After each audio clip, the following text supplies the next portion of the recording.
Gipahinumduman sa buhatan sa City Treasurer's Office sa Dakbayan sa Subo nga karong umaabot Hulyo 20, 2023 ang deadline alang sa pagbayad sa quarterly payment sa mga business taxes o uban pang mga bayro nun sa Cebu City Hall.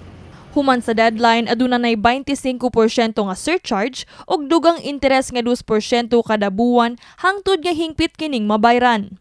Gani ilang giawhag ang katawhan ilabi na mga business owners nga mobayad na sa di pa maabot ang Hulyo 20 aron makalikay sa mga multa. Abli karong Sabado, Hulyo 15 ang satellite offices sa City Treasurer's Office ug Business Permit and Licensing Office nga nahimutang sa General Maximum Avenue ug Sergio Osmeña Boulevard aron makaakomodar og mas daghang sugbuanon.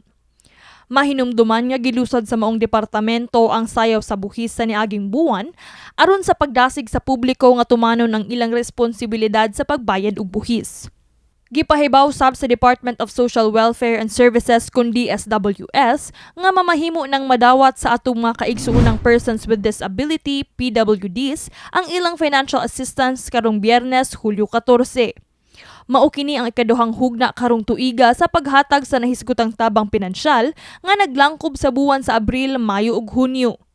Giawhag sa DSWS ang tanang qualified nga mga PWDs nga makig-alayon sa nagkadaiyang barangay aron sa proseso sa paghatag sa maong financial assistance.